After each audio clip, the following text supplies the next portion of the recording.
লা ইলাহা ইল্লাল্লাহু মুহাম্মাদুর রাসূলুল্লাহ। মুহাব্বতে জবান খুলে পড়ি লা ইলাহা ইল্লাল্লাহু মুহাম্মাদুর রাসূলুল্লাহ সাল্লাল্লাহু আলাইহি ওয়াসাল্লাম। লা ইলাহা ইল্লাল্লাহু ওয়াহদাহু লা শারীকা লাহু লাহুল মুলকু ওয়া লাহুল হামদু ওয়া হুয়া আলা কুল্লি শাইইন কাদির। পশ্চিম জোগাড়পাড়া শাহিনুর জামে মসজিদ ও যুব সমাজের উদ্যোগে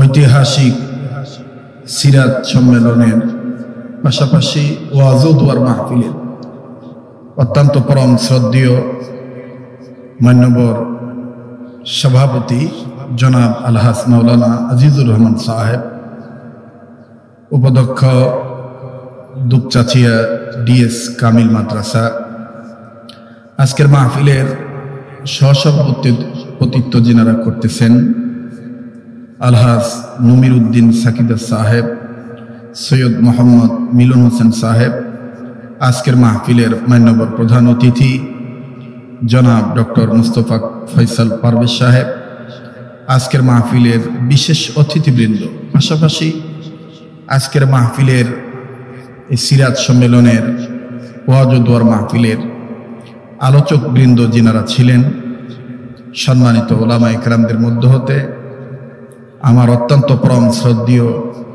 বড় ভাই তুল্য, ছোটবেলা থেকেই যাকে অত্যন্ত শ্রদ্ধা করি এবং মহাব্বত করি, ভালোবাসি, তিনিও আমাকে ভালোবাসেন, যাদের আলোচনা শুনে অনুপ্রাণিত হইতাম, এক জায়গা থেকে আর এক জায়গায় ছুটে যাইতাম। আপনাদের উত্তরবঙ্গের মাটি ও মানুষের জননন্দিত আলোচক, বিশিষ্ট আলেমে দ্বীন হযরতুল আল্লাম হযরত মাওলানা আলহাজ মুফতি বদরুর রশিদ মিয়া, আজকের মাহফিলের আরো যিনারা আলোচনা করেছেন ডক্টর মাওলানা আব্দুল বারী রশিদি সাহেব, কথা বলেছেন কারি মাওলানা আবু রাইহান, এবং আমাদের আর এক স্নেহের ভাই মালয়েশিয়ায় দিনই সফরে ব্যস্ত থাকার কারণে উপস্থিত হতে পারেন নাই, উত্তরবঙ্গের জননন্দিত মুফাসসিরে কোরআন, সুমিষ্ট ভাষী, যুক্তিভিত্তিক আলোচক যিনি হিসেবে খ্যাতি লাভ করেছেন স্নেহের মাওলানা আব্দুল সালাম যুক্তিবাদী সাহেব, আজকের মাহফিলের আয়োজকদের মধ্যে যিনি এ মাহফিল পরিচালনা করছেন আমার স্নেহের, আমার খুব মহাব্বতের হযরত মাওলানা HM মেহেদি হাসান সিদ্দিকী, হাফেজ মুনতাসির রহমান সহ আমন্ত্রিত আমার সেরেতা জাতির শ্রেষ্ঠ সন্তান অন্যান্য ওলামা ইকরাম, আইম্মায়ে মাসাজিদগণ, আইম্মায়ে মাদারিসগণ, পাশাপাশি বিভিন্ন জায়গা থেকে আগত সমবেত দিনদার ইমানদার ইসলাম প্রিয় যুবক ভাইরা, বাবার বয়সী মুরব্বীরা, কলিজার টুকরা হৃদয় স্পন্দন, কলেজ ভার্সিটি মাদ্রাসার স্টুডেন্ট, আমার কলিজার টুকরা ভাইয়েরা, পর্দার অন্তরালে পরম শ্রদ্ধেয়া পর্দানিশীন আমার মা ও বোনেরা, আশিকিন জাকিরিন মুহিব্বিন সালেকিন মুজাহিদ বাবারা, পাশাপাশি কষ্ট করে দিন প্রচারের জন্য প্রসারের লক্ষ্যে যারা রেকর্ডের কাজে ব্যস্ত হয়েছেন মিডিয়ার ভাইয়েরা সহ, আসুন আমরা প্রত্যেকেই দলমত নির্বিশেষে সে মহান আল্লাহ পাকের দরবারে কালিমাতুশ শুকর আদায় করি যে মহান মালিক আমাকে আপনাকে এই মাসের এই চাঁদে উম্মতের আলেমদের মজমায় সিরাত সম্মেলনে বেহেশতের বাগানে আসার বসার তৌফিক যে আল্লাহ দান করছেন সে মহান মালিকের দরবারে জবান খুলে শুকরিয়া আদায় করি, গোলামের পরিচয় দিয়ে সবাই পড়ি আলহামদুলিল্লাহ। মানুষ যে পরিমাণ হয়েছেন আওয়াজের দিক দিয়ে সে পরিমাণ স্বতঃস্ফূর্ততার প্রমাণ মিলে নাই। আজকে এখানে যিনারা আলোচনা করেছেন আল্লাহ পাক প্রত্যেকের হায়াতের মধ্যে ভরপুর বরকত দান করেন, বলেন না আমিন। আরেকবার বলে না আমিন, আরেকবার বলে না আমিন। আলহামদুলিল্লাহ বললে কি জিহ্বা খাটো হয়ে যাবে? আল্লাহ ওয়ালাগণ বলেন আল্লাহ পাক যে বান্দাদেরকে আলহামদুলিল্লাহ বলার তৌফিক দিয়ে থাকেন এই বান্দাদের উচিত বেশি বেশি করে আলহামদুলিল্লাহ বলা। তাহলে আসুন না আরেকবার বলি আলহামদুলিল্লাহ। উম্মতের ওলামা ইকরামগণ আছেন, ওনাদের কাছে জিজ্ঞাসা করে দেখবেন, আমলের জন্য উদ্বুদ্ধকরণের লক্ষ্যে দিলের মধ্যে যেন আমলের জজবা পয়দা হয়, এই জন্য কথাটা বলছি। মুহাদ্দিসিনে কেরাম, মুফাসসিরিনে কেরাম, বুজুর্গ ওলামা ইকরামগণ বলেন, আল্লাহর কোনো বান্দাবান্দি যদি ইমানের সহিত কোনো প্রকার কোনো খানা খাদ্য খেয়ে যদি এতটুকুন বলে আলহামদুলিল্লাহ, আল্লাহ পাক সাথে সাথে তার জীবনের সমস্ত সগীরা গুনাহগুলি মাফ করে দেন।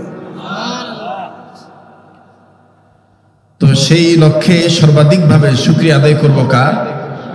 বলেন কার? তো বলেন আর একবার আলহামদুলিল্লাহ। এবার সে বিশ্ব নবীর পক্ষে দুরূদ শরীফ পাঠ করি, যিনি ডাক্তারদের ডাক্তার, যিনি মাস্টারদের মাস্টার, যিনি রাজনীতিবিদদের মধ্যে শ্রেষ্ঠ রাজনীতিবিদ, যিনি নেতাদের মধ্যে শ্রেষ্ঠ নেতা, যিনি বিশ্ব নেতা, যিনি নূর নবী, বিশ্ব নবী, আমার আপনার প্রেমের নবী, হাবিবে কিবরিয়া, সাইয়্যিদুল কাউনাইন, ইমামুল মুরসালিন, রাহমাতুল লিল আলামিন। আসুন সেই বিশ্ব নবীর পক্ষে দুরূদ শরীফ পাঠ করি, সবাই পড়ি সাল্লাল্লাহু আলাইহি ওয়াসাল্লাম। পরের নামাজ সাল্লাল্লাহু আলাইহি ওয়াসাল্লাম। সবকিছু শুরুতে জানতে চাই, প্রিয় কাহালুবাসী, বীর কেদারবাসী, প্রিয় বগুড়াবাসী, আমার বাবারা ভাইরা, আপনারা সবাই কেমন আছেন? আমি আপনাদের দোয়ার বরকতে আলহামদুলিল্লাহ ভালো আছি। আল্লাহ সর্বদিক দিয়ে ভালো রাখছেন। মনে অনেক ব্যথা, অনেক বেদনা ছিল, এবং আমরা গত 2 বছর আগেও অনেকেই চিন্তা ভাবনা করতাম ঢাকা থেকে যে বগুড়াতে কি ওপেনভাবে আর মাহফিল করতে পারবো, আর কি সেদিন আসবে না। অথচ বগুড়ার মাটি থেকেই আমার মতন অনেক ইসলামিক আলোচকদের উত্থান হয়েছে। কথা বলেন ঠিক কিনা? তো যাই হোক, আল্লাহ অনেকদিন পর আপনাদের সামনে এনে দিয়েছেন। আল্লাহ যেন প্রয়োজনীয় কথাগুলি আমার জবান দ্বারা বের করে দেন, বলেন আমিন। আসুন আমরা প্রত্যেকেই সবার জন্য দোয়া করে নিই, আল্লাহ আপনি আমাদের অতীতের গুনাহগুলি মাফ করে দেন। অতীতে কি গুনাহ নাই? তাহলে আমিন বলতে এত কার্পণ্যতা করতেছেন, আমিনটা জোরে বলেন। আল্লাহ আপনি আমাদের অতীতের গুনাহগুলি মাফ করে দেন। আল্লাহ আপনি আমাদের বর্তমান জীবনের ভুল ত্রুটিগুলি সংশোধন করে দেন। আল্লাহ আপনি আমাদের ভবিষ্যৎ জীবনকে আলোকিত করে দেন। আল্লাহ অত্র এলাকার সমস্ত কবরবাসীদেরকে জান্নাতবাসী করে দেন। আল্লাহ যারা হাসপাতাল, ক্লিনিকের বেডে এবং বাড়ি ঘরের বিছানায় যারা রোগী হয়ে শুয়ে আছে, আল্লাহ তাদের রোগ থেকে তাদেরকে শিফা দান করেন। আল্লাহ আজকের এই মাহফিলকে ওলি আল্লাহ উসিলা, নবীর উসিলা আপনি ভরপুরভাবে কামিয়াবি দান করেন। মুহতারাম হাজিরিন, আমাদের হযরত মাওলানা বড় ভাই মুফতি বদরুল হোসেন সাহেব, তিনি আপনাদের কাছে পবিত্র কোরআনুল কারীমের 114 সূরার মধ্যে হাজার হাজার আয়াত হতে একটি আয়াতের অংশ বিশেষ আপনাদের সামনে আলোচনা করেছেন।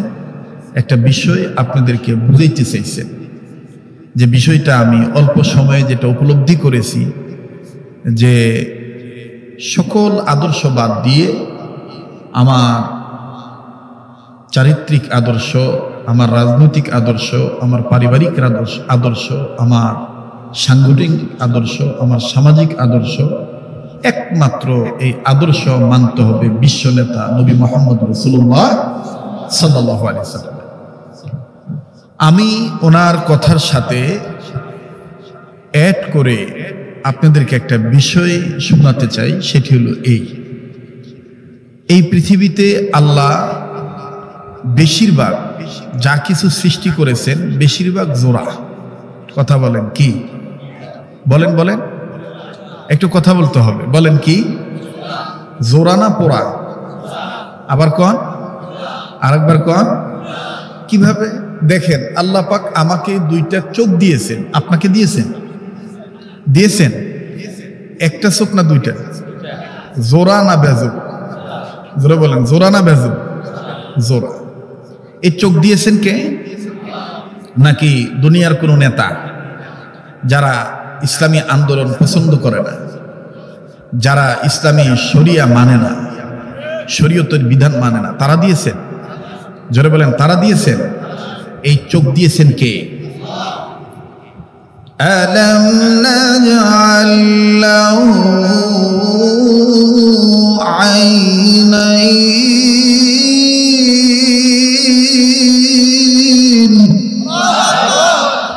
এতগুলো মানুষ কিন্তু কোরআন শুনে আল্লাহু আকবার আসতে বলতেছে, কোনো ভয় আছে?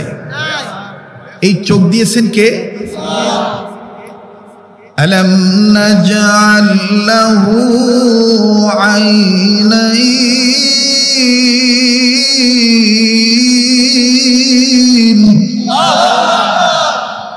কোরআন শুনে আল্লাহু আকবার বলতে হবে অথবা নারায়ে তাকবীর আল্লাহু আকবার স্লোগান দিতে হবে, এই নির্দেশ কোরআনে আছে না নাই? আল্লাহু আকবার কি জামাত ইসলামের স্লোগান? সরমনের পীরের একার স্লোগান? আল্লাহু আকবার সকল মুসলিম উম্মার স্লোগান। কথা বলেন ঠিক কিনা? এই আল্লাহু আকবার আওয়াজকে যারা জঙ্গিবাদের স্লোগান বলবে, যারা মৌলবাদীর স্লোগান বলবে, যারা মোল্লা তন্ত্রের মন্ত্র মনে করবে, তারাই হলো ইহুদি নাসারাদের আবিষ্কার করা সকল যন্ত্র। কথা বলেন ঠিক কিনা? মুহতারাম হাজরিন, আল্লাহু আকবার বলতে হবে, নির্দেশ কার? ইয়া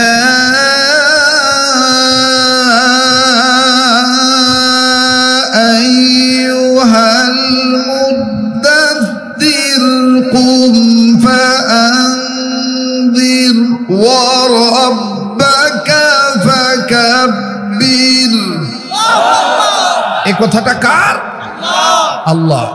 এই কথা মহান আল্লাহ। আল্লাহ তার হাবিবকে কখনো চাদরওয়ালা বলেছেন, কখনো মুজাম্মিল বলেছেন, কখনো মুদ্দাসসির বলে ডাক দিয়েছেন। সুবহানাল্লাহ।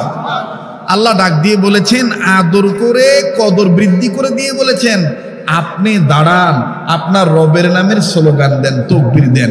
এখন আমরা যদি ইসলামী আন্দোলনের কর্মী হয়ে আমরা যদি আল্লাহর আইন আল্লাহর জমিনে বাস্তবায়নের লক্ষ্য বক্ষে নিয়ে জান্নাত নামক কক্ষে ঢোকার আশায় দুনিয়াতে যদি এই স্লোগান দেই, আর কেউ যদি প্রতিবন্ধকতা সৃষ্টি করে, রাম বাম চ্যাটার্জি মুখার্জি গঙ্গোপাধ্যায় চট্টোপাধ্যায় হরিদাস পাল ল্যান সেন দাবা বাবুদের রামের গোষ্ঠীর দালাল হয়ে এজেন্ডার বাস্তবায়ন করার লক্ষ্যে যদি আমাদের পক্ষে আঘাত দিয়ে আল্লাহর আইনের বিরুদ্ধে কথা বলে, নবীর আদর্শের বিরুদ্ধে কথা বলে, আমরা মুসলিম উম্মারা কশিন কালেও রাম বামের কাছে মাথা নত করে ইসলামী আন্দোলন করা থেকে পিছপা হতে পারবো না।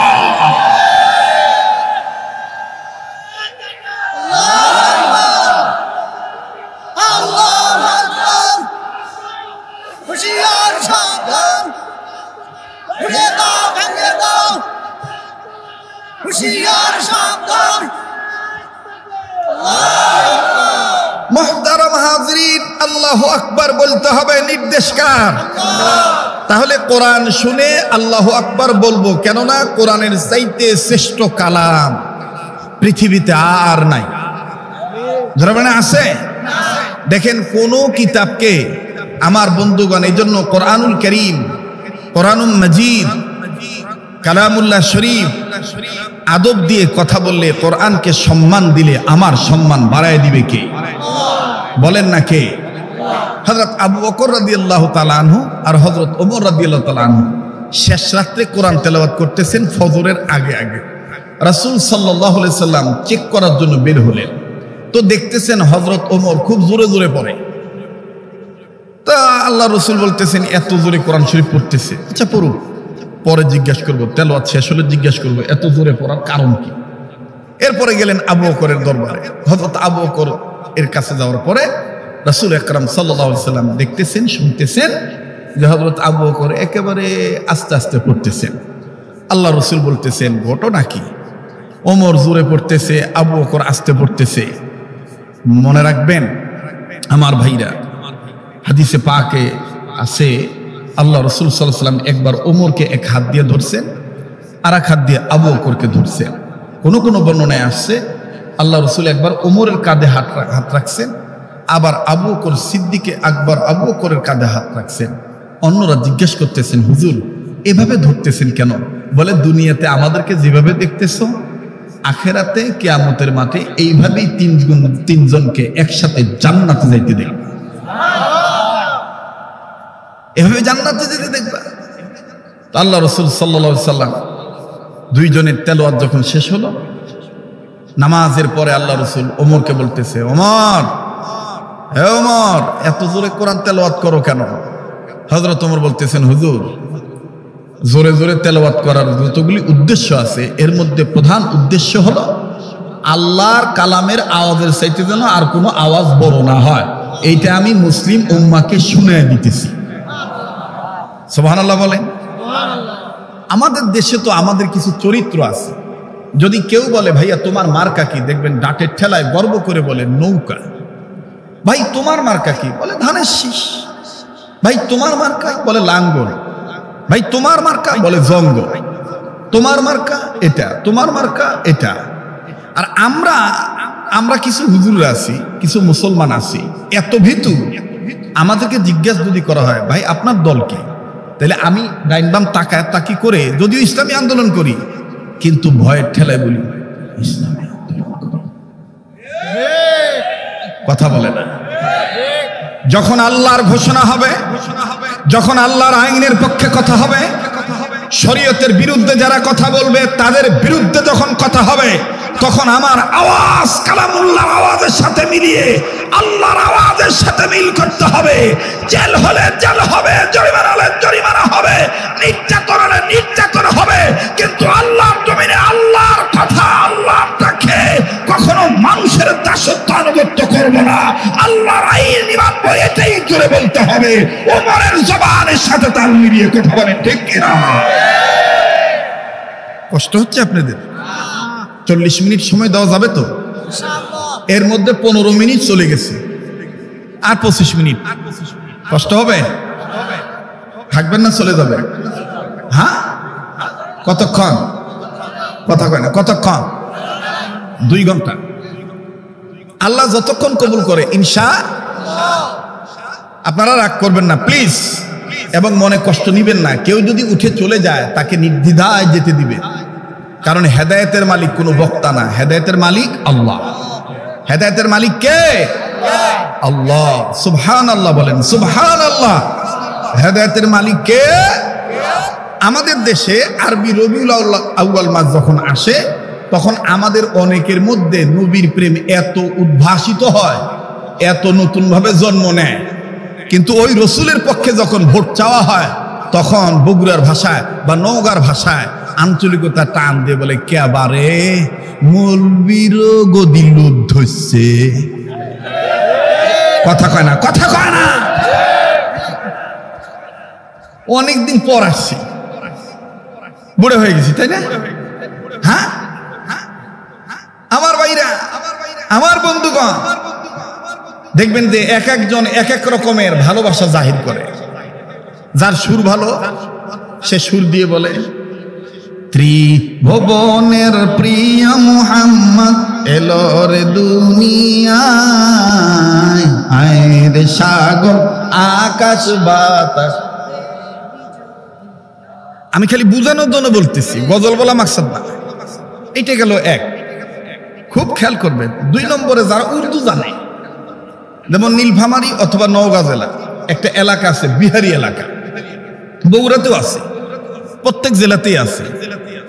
এই বিহারিদের মধ্যে যারা আবার আশিক রাসূল দাবি করে, ওরা আবার পাকিস্তানের উর্দু শিল্পীদের ভাষায় বলে, তেরে নসলে পাক মে হ্যায় বাচ্চা বাচ্চা নূর কা, তু হাই আইনে নূর, তেরা সব গরানা নূর কা।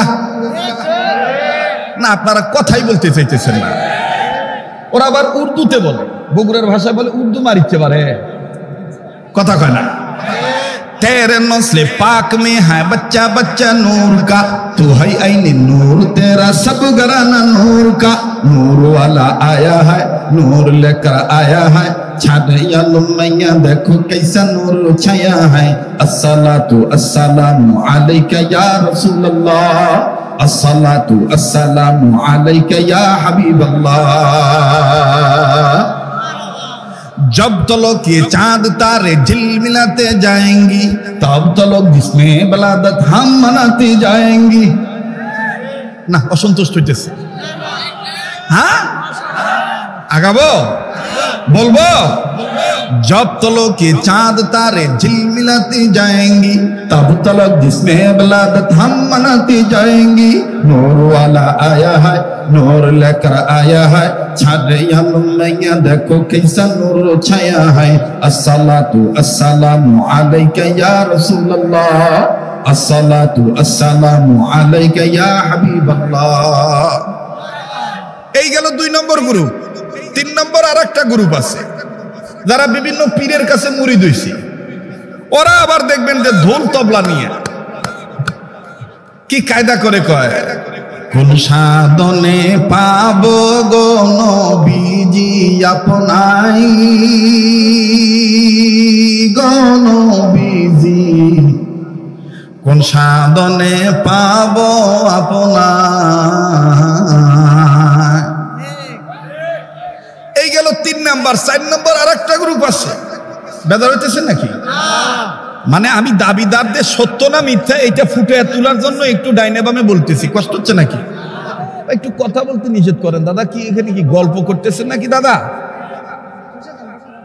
একটু কায়দা করে একটু সরে দাঁড়ান ডিস্টার্ব দিয়েন না অনেকদিন পর আসছি একটু মন খুলে কথা বলতে দেন নাকি কর এরপরে দেখবেন আরেক গ্রুপ আছে কি কায়দা করে সুর দিয়ে কয় আমি কেমনে পাবো নবীজি আপনাই ওগো কামলি বহালা কেমনে পাবো নবীজি আপনাই আমি কেমনে পাবো নবীজি আপনাই ওগো কামলি বহালা কেমনে পাবো নবীজি আপনাই আপো আল্লাহ পাক জাতে পাঠাই দিলেন দুনিয়াতে আপো আল্লাহ পাক জাতে পাঠাই দিলেন দুনিয়াতে নূরের বাতি দিলেন জ্বালায় সোনার মদিনায় গো নবীজি আমি কেমনে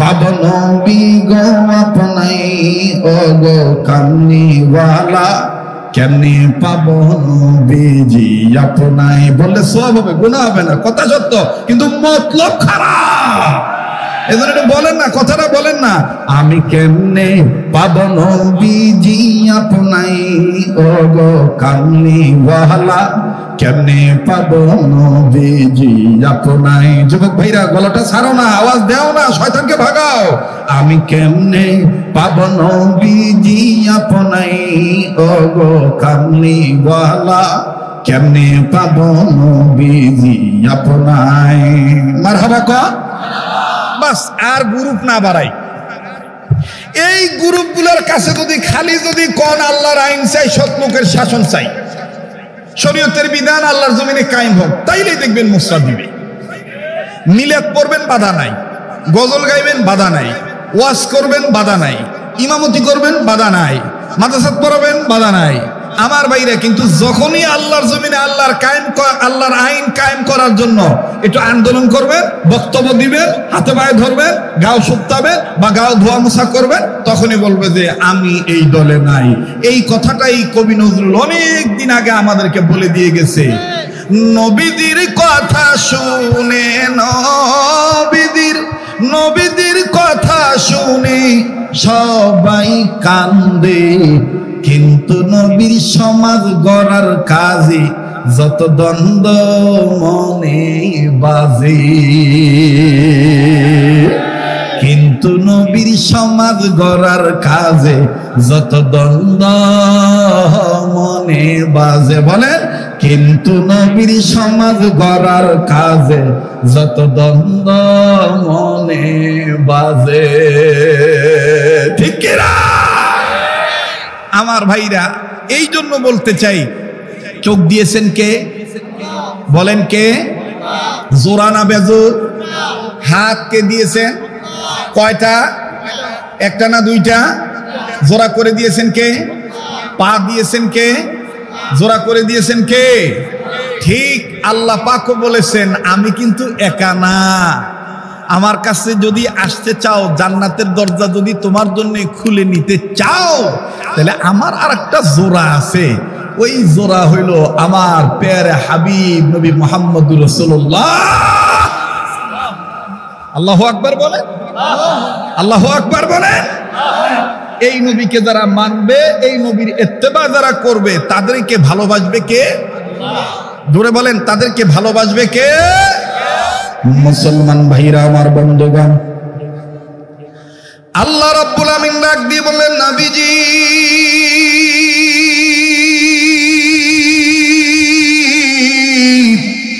এই পৃথিবীর জমিনে যারা, আপনি বলেন তো দেখি নবী মুহাম্মদের চরিত্র কেমন ছিল? নবীজির চরিত্র সম্পর্কে আপনি বর্ণনা দেন। আম্মা আয়েশা ডাক দিয়ে বললেন, সাহাবীরা রে, তোমরা আমার স্বামী মুহাম্মদ নবীর চরিত্র সম্পর্কে জানতে চাও? শুনিয়া নাও, শুনিয়া নাও, শুনিয়া নাও। আমি আয়েশা তোমাদেরকে বলে দিয়ে যাই, আমার স্বামী মুহাম্মদের চরিত্র কোরআনুল কারীম। আওয়াজ দিয়ে বলেন না সুবহানাল্লাহ। আরেকবার আওয়াজ দিয়ে বলেন সুবহানাল্লাহ। আম্মা আয়েশা ডাক দিয়ে বললেন, সাহাবীরা রে, মুহাম্মদ নবীর চরিত্র সম্পর্কে জানতে চাও? আমি আয়েশা তোমাদের বলে দিয়ে যাই, আমার স্বামী মুহাম্মদের চরিত্র কানা খুলুকুল কোরআন। আমার স্বামী মুহাম্মদের চরিত্র হলো কোরআনুল কারীম। তোমরা কি কোরআনুল কারীম চোখে দেখো না? এই কোরআনটাই তো আমার স্বামী মুহাম্মদের চরিত্র। আরে বাবাজি, কোন কোরআনুল কারীম হলো নবীদের জন্য সিরাত গ্রন্থ, কোন কোরআনুল কারীম হলো নবীদের আদর্শ, কোন কোরআনুল কারীম হলো নবীদের চরিত্র। এই কোরআনুল কারীম সম্পর্কে আমার আল্লাহ ডাক দিয়ে বললেন, নবীজি পৃথিবীর জমিনে যারা মানুষ রূপে জন্ম নিল, এই মানুষ যদি আমার কোরআনের দিকে আগায় আসে, আমি আল্লাহর আইনের দিকে যদি ধাবিত হয়, আমার ডাকে যদি তারা সাড়া দেয়, আমি আল্লাহ রাব্বুল আলামিন তাদের দুইটা জিনিস পুরস্কার দেব। ওয়াল্লাহু ইয়াদউ ইলাল জান্নাতি ওয়াল মাগফিরাতি বিইজনিহি ওয়া ইউবাইয়িনু আয়াতিহি লিন-নাস। আল্লাহ ডাক দিয়ে বললেন, নবীজি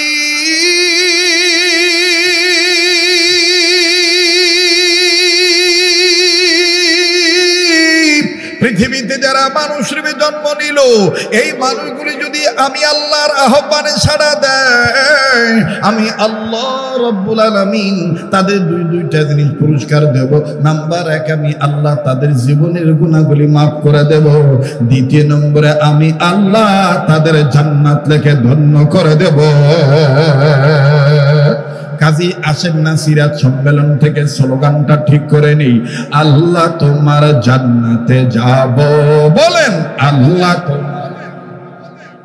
না, এতগুলো মানুষ আওয়াজ দিচ্ছেন না, দোয়া করে দেব। আমার কিন্তু ভেদাল নাই, মানে কোনো কালেকশন আর আমার দ্বারা নাই। আমি শুধু এখন আপনাদের কিনে দোয়া করতে পারলেই বাসি। আপনারা কি থাকবেন না যাবেন? সোনার ভাইরা, কলিজার টুকরা যুবক ভাইরা, বাবারা, মুরব্বী বাবারা, বলেন থাকবেন না যাবেন? তাহলে সামনের ভাইরা চুপ থাকেন, পিছনের ভাইরা একটু আওয়াজ দিয়ে বলেন তো আল্লাহু আকবার। না, সামনের ভাইরা দিয়েন না, পিছনের ভাইরা। এই আম গাছের জন্য দেখা যায় না কার মাথা কোনটা, খালি গাছ আর পাতাই দেখা যায়, মাথাই বোঝা যায়। এই জন্য সামনের ভাইরা চুপ থাকেন, পিছনের ভাইরা একটু জোরে বলেন তো আল্লাহু আকবার। আছে আলহামদুলিল্লাহ। এবার পিছনের ভাইরা চুপ থাকেন, সামনের ভাইরা নারায়ে তাকবীর। এবার সামনের ভাইরা পিছনে ভাইরা তাকবীর দিবেন। তবে তাকবীর দেওয়ার একটা মোশন আছে। মোশন হলো এরকম করে হাত মুষ্টি বাঁধতে হবে, উঁচু করতে হবে, নিজে একটু খাটতে হবে, আবার কারো পিঠে ডাড়ায় যেন না লাগে। একটু 2 হাত তোলেন তো বাবা, হাত তোলেন। মাশাআল্লাহ, আল্লাহ তুমি দেখো কে কে তুলে নেই। এই পাগলের সাথে হাত তুলে ঠকবেন না। এই পাগলকে আল্লাহ বছরে কয়েকবার মক্কা মদিনায় নেয়। আমি কাবা ধরে আপনাদের জন্য দোয়া করি, দোয়া করব ইনশাআল্লাহ। এবার একটু হাতটা খোলেন, লাগান, আবার হাত মুট করেন, আবার খোলেন, আবার ধরেন, আবার খোলেন। এবার একটু নাড়াচাড়া দেন তো বাবা। এবার ঘুম ভাঙানোর জন্য, শয়তান খেদানোর জন্য একটু ডাইন বাম নাড়াচাড়া দেন, ধরে নাড়েন। আর মুজাহিদের কণ্ঠ নিয়ে বিপ্লবী কণ্ঠ ইসলামী আন্দোলন কর্মী হয়ে উর্বর জমিনে বর্বরতাকে দাফন করার লক্ষ্যে বলেন তো দেখি আল্লাহু আকবার, লিল্লাহে তাকবীর, লিল্লাহে তাকবীর,